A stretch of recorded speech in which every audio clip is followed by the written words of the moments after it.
हम इंसानों ने मार्स यानी मंगल ग्रह के बारे में तब जाना जब महान साइंटिस्ट गैलीलियो ने सन 1609 में अपने टेलीस्कोप की मदद से सबसे पहले इस रेड प्लैनेट की खोज की थी। क्या मार्स पे कभी जीवन हुआ करता था? इस सवाल का जवाब शायद मार्स के एक सुनसान जगह पे हो सकती है और जिसका नाम है जजीरो क्रेटर। और हाल ही में आप सभी ने सुना ही होगा कि नासा ने कुछ दिनों पहले एडवांस टेक्नोलॉजी से लैद परसिवरेंस रोवर को मार्स की ओर भेजा था और जो सही सलामत मार्स की सतह पर लैंड करने में कामयाब हुआ है और इस रोवर को जजीरो क्रेटर पे ही लैंड करवाया गया है।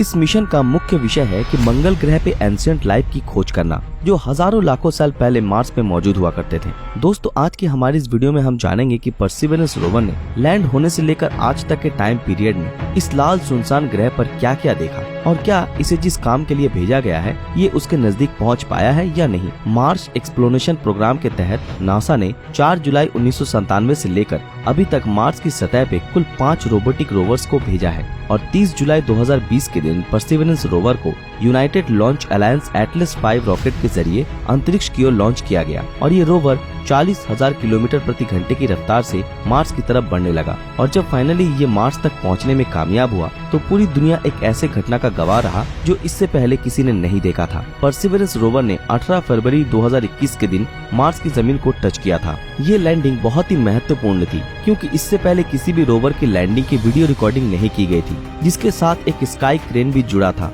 जो इसे लैंड करने में मदद करने वाला था, जिसका नाम था मैन्यूवर। ये crane rocket powered jet pack से लैद था जिसने 7,000 फीट की ऊंचाई से अपने थ्रस्टर को स्टार्ट कर धीरे धीरे रोवर को मार्स की सतह पर केबल्स की मदद से लैंड कराने में कामयाब रहा और ये नासा के लिए एक बहुत ही बड़ी उपलब्धि थी। इस रोवर की लैंडिंग साइट के तौर पर जजीरो क्रेटर को ही चुना गया। वैज्ञानिक ऐसा मानते हैं कि जजीरो क्रेटर ही वो जगह है जहां एंशिएंट लाइफ के कुछ नामो निशान मिल सकते हैं, क्योंकि आज से 3.5 बिलियन साल पहले जजीरो क्रेटर एक विशाल झील हुआ करता था और कई सारी नदियां यहां आकर मिलती थी और इस जगह पे जीवन के नामो निशान मिलने के आसार काफी ज्यादा है। लैंड करने के अगले दिन ही परसिवरेंस रोवर ने कुछ हाई रेजोल्यूशन वाले अमेजिंग इमेजेस भेजे, जिसमें एक फोटो में तो आप ये तक देख सकते हैं कि जिसमें इस रोवर के व्हील्स के निशान मार्स के सतह पे बने हैं, उसकी कलर फोटो, और एक फोटो जो इस पे लगे ब्लैक एंड व्हाइट कैमरे से खींची गई थी।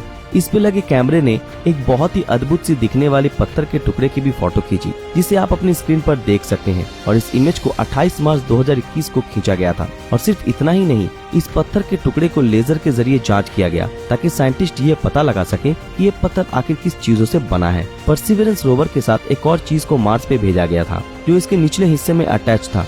इसका नाम था इंजेन्युइटी, जो एक छोटा सा रोबोटिक हेलीकॉप्टर है जिसका वजन 4 पाउंड और जिसकी कीमत $80 मिलियन है। दोस्तों, आपको ये बता दें कि इंजेन्युइटी हेलीकॉप्टर में किसी भी तरह के साइंटिफिक इंस्ट्रूमेंट नहीं लगे हैं, लेकिन इसमें हाई रेजोल्यूशन कलर कैमरेज लगाए गए हैं जो कि इसके उड़ने के दृश्य को कैप्चर कर सके और इसके साथ साथ एक black and white navigation camera भी है। नासा ये चाहता है कि 31 दिनों के इस मिशन में इस हेलीकॉप्टर की 5 टेस्ट फ्लाइट्स करवाई जाएं। 6 अप्रैल 2021 को परसिवरेंस रोवर ने ये इमेज भेजी जो कि उस पे लगे मस्ट कैम्प जेट से खींची गई थी और जब ये रोवर उस हेलीकॉप्टर से थोड़ा दूर हुआ तो इसने हेलीकॉप्टर के साथ एक सेल्फी भी खींची, जैसा कि आप इस इमेज में देख सकते हैं, जहां पे इंजेन्युइटी हेलीकॉप्टर रोवर से बस कुछ फीट की दूरी पर ही खड़ा है। और फिर 19 अप्रैल 2021 को इस हेलीकॉप्टर ने अपनी पहली उड़ान भरी, जो कि इंसानी इतिहास में सबसे पहला हेलीकॉप्टर फ्लाइट था किसी अन्य प्लेनेट पे।